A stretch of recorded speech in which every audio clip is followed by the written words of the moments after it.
नमस्कार दोस्तों। जैसा कि अपनी ऑनलाइन क्लासेज प्रारंभ हो चुकी है, तो इसी दौरान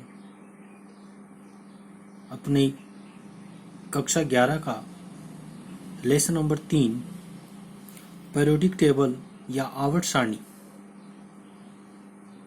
उसको आज अपन प्रारंभ करते हैं। सबसे पहले बात करते हैं कि आवर्त सारणी जो है या पीरियोडिक जो टेबल है उसकी आवश्यकता क्यों पड़ी। क्योंकि आपको पता है लगभग 118 जो तत्व है जिनको खोजा जा चुका है, तो उन 118 तत्व का एक एक तत्व का अध्ययन करें तो इसका अध्ययन करना बहुत ही मुश्किल होता है। तो इसीलिए वैज्ञानिकों ने इन तत्वों का अध्ययन करने के लिए आवर्त सारणी का निर्माण किया। जो अपन आधुनिक आवर्त सारणी पढ़ते हैं, और उस आवर्त सारणी का जो निर्माण हुआ था वह काफ़ी चरणों के बाद हुआ था। सबसे पहले एक साइंटिस्ट आए थे जिसका नाम था डोबे राइनर, और डोबे राइनर जो थे उन्होंने एक अपना मॉडल दिया था। उस मॉडल का नाम था ट्रायड मॉडल। डोबे राइनर ने तत्वों को तीन तीन के समूह में विभेदित किया। उन्होंने जो तत्व थे, एलिमेंट्स जो थे, उन एलिमेंट्स को तीन तीन ग्रुपों में विभेदित किया। जैसे लिथियम, सोडियम, पोटेशियम। इसी प्रकार से अपन बात करें कैल्शियम, ब्रोमीन, आयोडीन। तो ये एक तीन का एक ग्रुप है और ये नीचे वाला तीन का एक ग्रुप है। तो इस ग्रुप को उसने नाम दिया ट्रायड या त्रिक। त्रिक मीन्स तीन, ट्रायड। ट्रायड या त्रिक जो नाम था, उन्होंने इस एक तीन के समूह को नाम दिया। उन्होंने यह भी बताया कि प्रथम तत्व फर्स्ट जो एलिमेंट्स का एटॉमिक मास और थर्ड एलिमेंट्स का एटॉमिक मास का एवरेज औसत प्रथम और तृतीय तत्व के एटॉमिक मास का परमाणु भार का औसत दूसरे तत्व के परमाणु भार के एटॉमिक मास या परमाणु भार के या तो बराबर होता है या लगभग बराबर होता है। जैसे अपन एग्जाम्पल के लिए देखें, लिथियम जो होता है उसका एटॉमिक मास होता है 7, पोटेशियम का एटॉमिक मास होता है 39।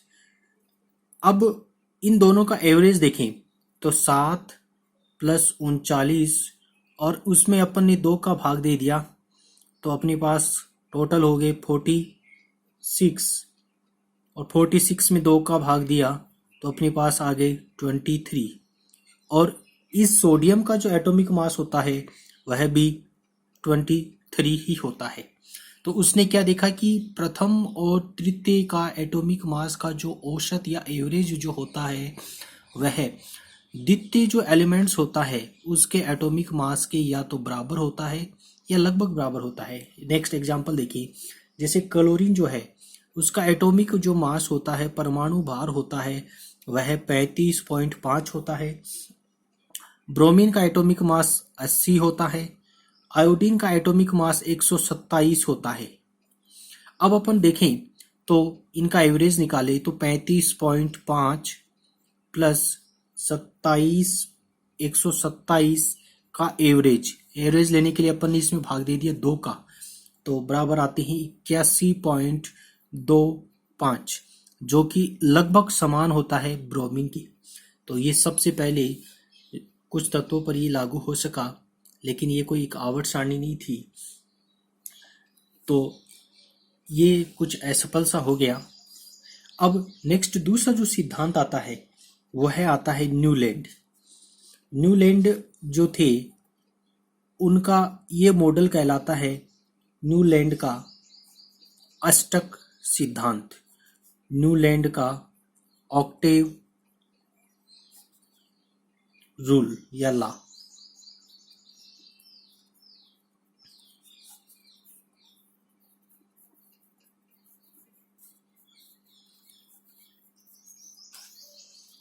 न्यूलैंड क्या बताते हैं कि संगीत में जैसे 7 स्वर होते हैं, सा, रे, गा, मा, पा, दा, नी, और 8वां तत्व वापिस सा ही आ जाता है।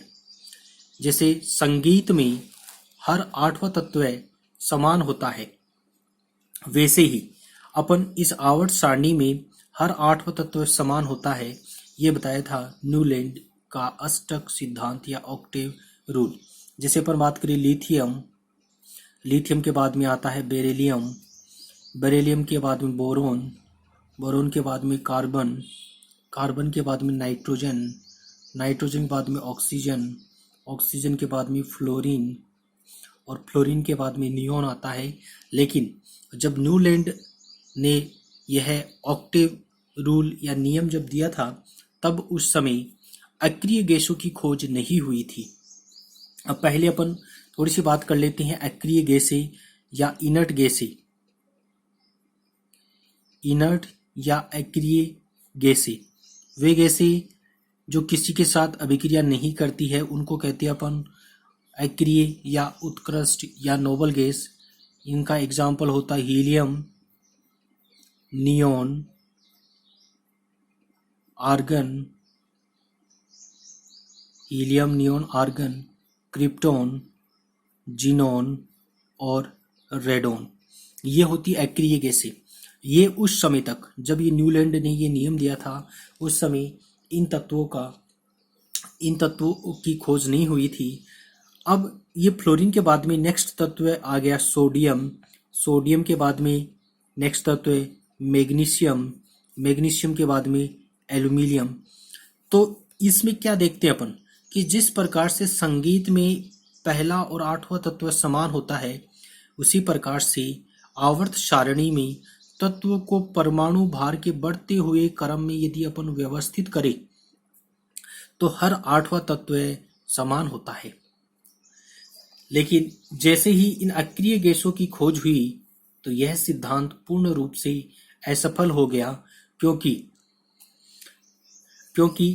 अब यदि यहाँ पर अपन नियोन देखें तो यहाँ पर ये तत्व 9वां तत्व हो जाता है, 8वां तत्व नहीं रहता है। तो इस कारण से ये असफल हो जाता है। अब ये एक्टिव रूल पूर्ण रूप से असफल हो जाता है। नेक्स्ट तीसरे प्रकार का नया जो सिद्धांत आता है, इसके असफल होने के बाद में नेक्स्ट जो सिद्धांत आता है वह थर्ड आता है मेंडलीव्स का।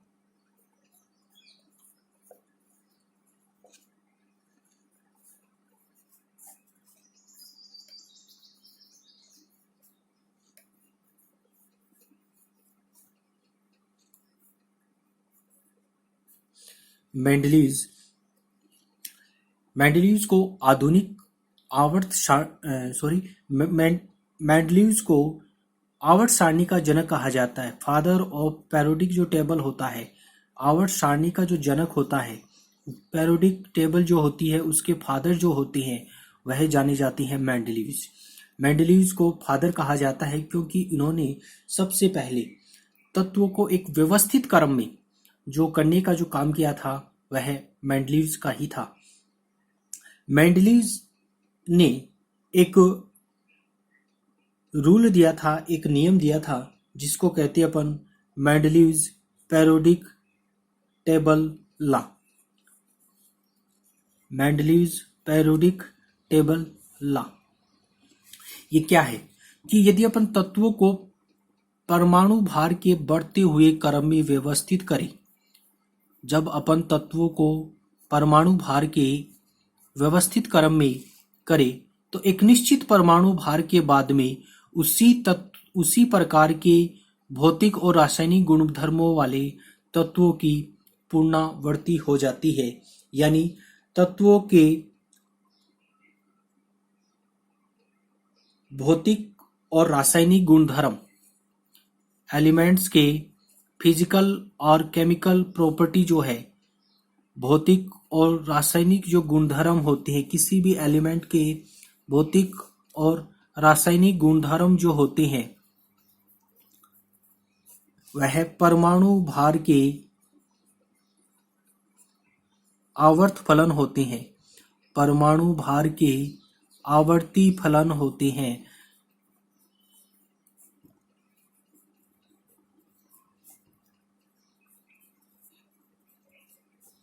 एलिमेंट्स के physical and chemical property are depended on atomic number या periodic functions of atomic mass के परमाणु भार के आवर्ती फलन होते हैं। अब अपन बात करते हैं कि मेंडलीव की जो पेरियोडिक जो टेबल थी उसकी क्या क्या विशेषताएं थी। तो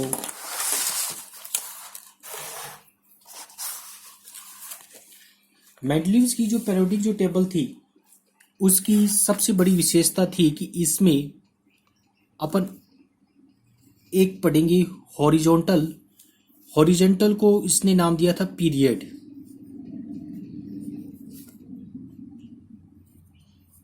या आवर्त, जबकि यदि अपन इस प्रकार वर्टिकल देखें तो इसको इसने नाम दिया था ग्रुप या वर्ग।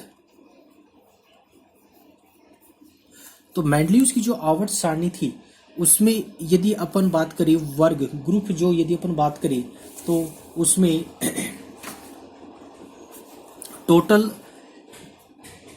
आवर्त जो थे वह तो 7 थी, जबकि ग्रुप यदि अपन देखें तो ग्रुप उसके थे 8 ग्रुप थे।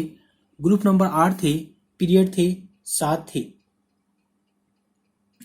अब अपन बात करें कि इन ये जो ग्रुप थे उन ग्रुपों को मेंडलीव ने सब ग्रुपों में या उपवर्गों में डिवाइडेड कर दिया। ग्रुप को मेंडलीव ने सब ग्रुपों में डिवाइडेड कर दिया। इसको यदि अपन बात करें तो सब ग्रुप नंबर 1 से लेकर 7 तक को 2 भागों में डिवाइडेड कर दिया। उसको नाम दे दिया फर्स्ट, सेकंड। इसी प्रकार से 7 को फर्स्ट, सेकंड। इस प्रकार को उसने प्रत्येक जो ग्रुप है उसको 2-2 भागों में डिवाइडेड कर दिया, और जो उसका 8वां जो ग्रुप था उसको उसने 3 भागों में डिवाइडेड कर दिया, फर्स्ट, सेकंड और थर्ड। तो मेंडलीव की आवर्त सारणी की ये विशेषता थी कि इसमें ग्रुप थे वह 8 थे, और प्रत्येक जो ग्रुप था उस ग्रुप को सब ग्रुपों में डिवाइडेड कर दिया।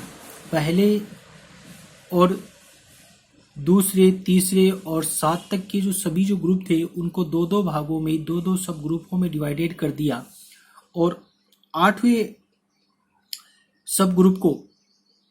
ग्रुप को 3 सब ग्रुपों में डिवाइडेड कर दिया। नेक्स्ट यदि अपन बात करें कि इस समय तक जो नोबल गैसेस थी उन नोबल गैसेस की खोज नहीं हुई थी, और नोबल गैसेस की खोज नहीं होने के कारण जब बाद में इनकी एक खोज हुई तो एक नया ग्रुप और बन गया जिसको नाम दे दिया जीरो ग्रुप। इसमें इन नोबल गैसेस को जो मैंने पहले बताई थी, helium, neon, argon, krypton, xenon और रेडोन, हीलियम, इन तत्वों को फिर इस जीरो ग्रुप में रख दिया गया। अब एक विशेष बात है कि जो क्रिप्टॉन और जिनोन जो है, क्रिप्टॉन और जिनोन, इन तत्वों की खोज प्रसिद्ध वैज्ञानिक रेमसे के द्वारा की गई थी। एक साइंटिस्ट हुए हैं रेमसे, और इनके द्वारा खोजे गए थे क्रिप्टॉन और जिनोन।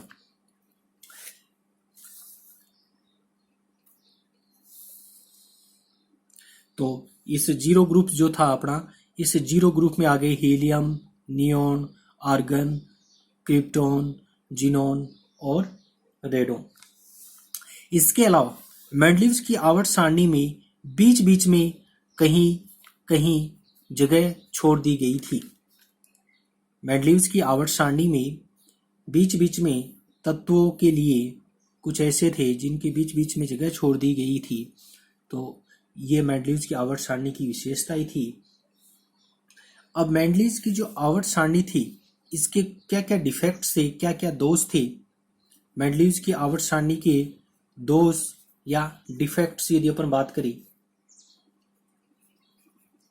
क्या क्या डिफेक्ट्स थे मेंडलीव्स की आवर्त सारणी के, तो मेंडलीव्स की आवर्त सारणी का पहला जो दोष था कि इस आवर्त सारणी का जो बेस था, आधार था, वो था परमाणु भार।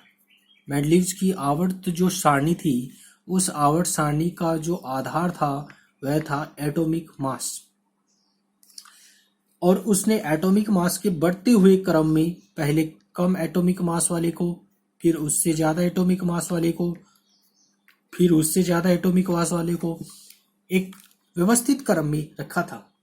लेकिन कुछ ऐसे तत्व थे जिनका एटॉमिक मास कम होते हुए भी वो कम होते हुए भी बाद में चली गई, या जिनका एटॉमिक मास ज्यादा था वो पहले आ गया। जैसे अपन एक बात करते हैं ऑर्गन और पोटेशियम। ऑर्गन का एटॉमिक मास जो होता है वो होता है 39.94, जबकि पोटेशियम का होता है 39.10। तो यदि अपन यहाँ पर देखें तो इसका कम है और इसका ज़्यादा है, तो पहले अपने पास पोटेशियम आना चाहिए था इसके हिसाब से, लेकिन पहले आता क्रिप्टॉन है और पोटेशियम बाद में आता है, सॉरी आर्गन। आर्गन जो है वो आर्गन पहले आता है और पोटेशियम बाद में आता है, लेकिन आना इस हिसाब से पोटेशियम को पहले चाहिए था और आर्गन को बाद में। तो एक तो ये इसकी कमी हो गई। इसी प्रकार से और अपन एग्जाम्पल देखें, जैसे अपने पास कोबाल्ट और निकल में देखें तो कोबाल्ट का जो होता है वह 58.94 होता है, जबकि निकल का 58.69 होता है। इन दोनों के एटॉमिक मास में यदि अपन तुलना करें तो 58.69 यह कम होता है, तो निकल पहले आना चाहिए था, लेकिन वास्तव में कोबाल्ट मेंडलीव्स की आवर्त सारणी में पहले आया था। और एक नया एग्जाम्पल देखें, जैसे टेलुरियम और आयोडीन। टेलुरियम और आयोडीन में यदि अपन कंपैरिजन करें तो टेलुरियम का एटॉमिक मास होता है 127.6, जबकि अपने पास आयोडीन का होता है 126.9। दोनों में यदि अपन देखें तो आयोडीन का एटॉमिक मास कम होता है, तो आयोडीन पहले आना चाहिए था और टेलुरियम बाद में, लेकिन आयोडीन बाद में आता है आवर्त सारणी में और टेलुरियम पहले आता है। तो एक तो ये कमी हो गई कि इसमें जिसका एटॉमिक मास कम था वह बाद में आ गया और जिसका ज़्यादा था वो पहले आ गया। तो एक तो जो इसके परमाणु भार या एटॉमिक मास वाली जो सीरीज चल रही थी वो बीच बीच में गड़बड़ा रही थी। दूसरा, आइसोटोप्स या समस्थानिकों की जो स्थिति है वह भी सही नहीं थी। समस्थानिक जो थे आइसोटोप्स थे। आइसोटोप्स वे होते हैं जिनका परमाणु जो भार होता है, परमाणु भार एटॉमिक जो मास होता है वह तो अलग अलग होता है, लेकिन एटॉमिक नंबर जो होता है वह समान होता है। जैसे अपन हाइड्रोजन के बारे में करें, हाइड्रोजन के 3 आइसोटोप्स होते हैं, 1 2 3। तो जिनके परमाणु क्रमांक के नीचे वाले एटॉमिक नंबर है, ऊपर वाले मास है, तो जिनका परमाणु क्रमांक अपन बात करें यहाँ पर, तो इनका परमाणु क्रमांक या एटॉमिक नंबर तो सेम है, लेकिन एटॉमिक जो मास है वह डिफरेंट है। और डिफरेंट होने के कारण, इनका एटॉमिक मास डिफरेंट होने के कारण ये अलग अलग ग्रुप में आने चाहिए थे, लेकिन मेंडलीव्स ने इन्हीं को एक ही जगह रखा, कहीं पर भी अलग अलग व्याख्या नहीं की कि हाइड्रोजन 1 को यहाँ रखे, हाइड्रोजन को दूसरे में, हाइड्रोजन 3 को तीसरे में इस प्रकार से कोई व्याख्या नहीं की थी, तो ये एक इसकी कमी थी। नेक्स्ट थर्ड ये कमी थी पोजीशन ऑफ हाइड्रोजन। हाइड्रोजन की जो स्थिति है वह स्पष्ट नहीं है। हाइड्रोजन की जो स्थिति है वह क्लियर नहीं होती है कि हाइड्रोजन को कहाँ रखा जाए। तो मेंडलीव्स की आवर्त सारणी में यह भी एक बहुत बड़ी कमी है कि इसको पहले ग्रुप यानी फर्स्ट ए में रखा जाए या हेलोजन सेवंथ ए में रखा जाए। इसकी कोई निश्चित स्थिति का पता नहीं लगता है कि इसको कहाँ रखा जाए, दोनों उपवर्गों में से कौन से वर्ग में रखा जाए। इसको दोनों उपवर्गों में रखा गया, दोनों के साथ ये समानता प्रदर्शित करता है, तो मेंडलीव्स ने इसकी स्थिति का भी पूर्ण रूप से एक्सप्लेन नहीं कर पाया। नेक्स्ट इसकी है कि लेंथेनॉइड और एक्टिनॉइड्स। लेंथेनॉइड्स और एक्टिनॉइड्स जो है उनकी जो स्थिति जो है, लेंथेनॉइड व एक्टिनॉइड्स जो है उनकी पोजीशन जो है वो क्लियर नहीं है। लेंथेनॉइड और एक्टिनॉइड, लेंथेनॉइड और एक्टिनॉइड्स जब अपन आधुनिक आवर्त सारणी पढ़ेंगे तो वहां पर आवर्त सारणी के जो नीचे रखे गए हैं उसमें ये एक ऊपर वाली जो सीरीज चलेगी वो कहलाएगी 4f, उसके नीचे वाली कहलाएगी 5f। 4f को कहते हैं अपन लेंथेनॉइड और 5f को कहते हैं अपन एक्टिनॉइड। तो लेंथेनॉइड और एक्टिनॉइड्स जो हैं जो आवर्त सारणी में नीचे रखे गए हैं, तो मेंडलीव ने इन तत्वों को अलग अलग जगह रख दिया। ये लेंथेनॉइड्स सभी समान गुणधर्म प्रदर्शित करती हैं, ये एक्टिनॉइड्स सभी समान गुणधर्म प्रदर्शित करते हैं। तो इन लेंथेनॉइड और एक्टिनॉइड्स को मेंडलीव ने अलग अलग सब ग्रुपों में डिवाइडेड कर दिया।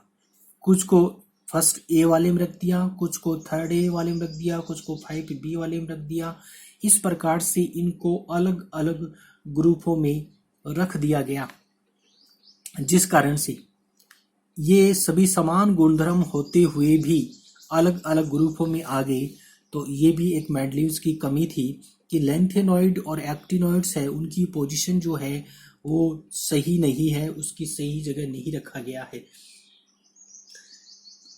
नेक्स्ट एक असमानता ये भी थी कि असमान गुणधर्म वाले जो तत्व थे जिनकी इनसिमिलर प्रॉपर्टी थी, असमान गुणधर्म वाले जो तत्व थे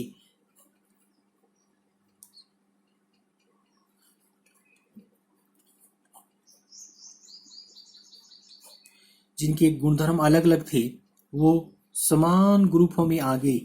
जिनके गुणधर्म तो अलग अलग थे, अलग अलग नेचर के होते हैं, लेकिन उनको एक ही ग्रुपों में रखा गया। जैसे अपन बात करते हैं फर्स्ट ए और सेकंड बी, तो फर्स्ट ए में क्षार धातु आती है और फर्स्ट बी में निष्क्रिय धातु आती है। हेलो निष्क्रिय या अक्रिय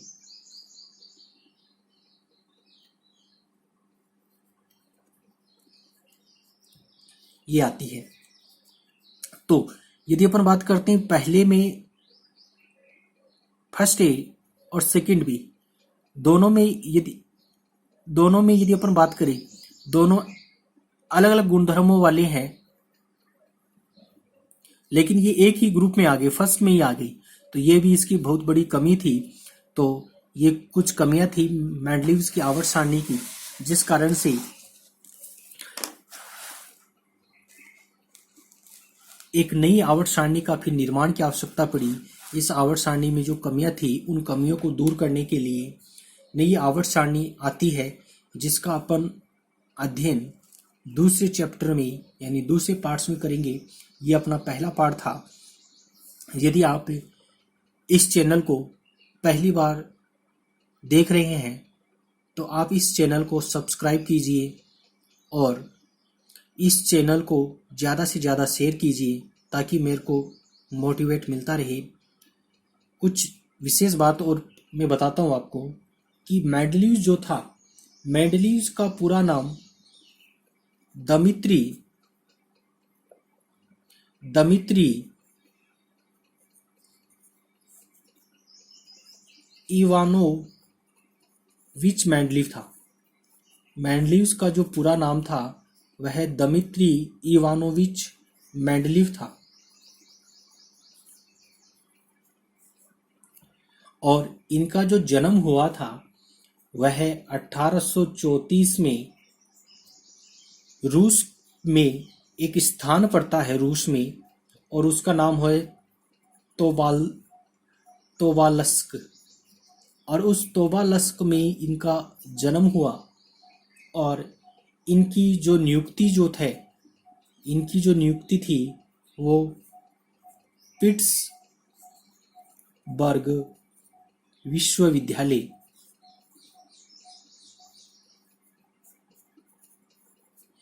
में रसायन विज्ञान के प्रोफेसर के रूप में हुई थी। ये रसायन विज्ञान के एक प्रोफेसर के रूप में हुई। और उनकी एक प्रसिद्ध पुस्तक है, उस पुस्तक का नाम है प्रिंसिपल ऑफ केमिस्ट्री। इनकी बहुत ही बड़ी उपलब्धि थी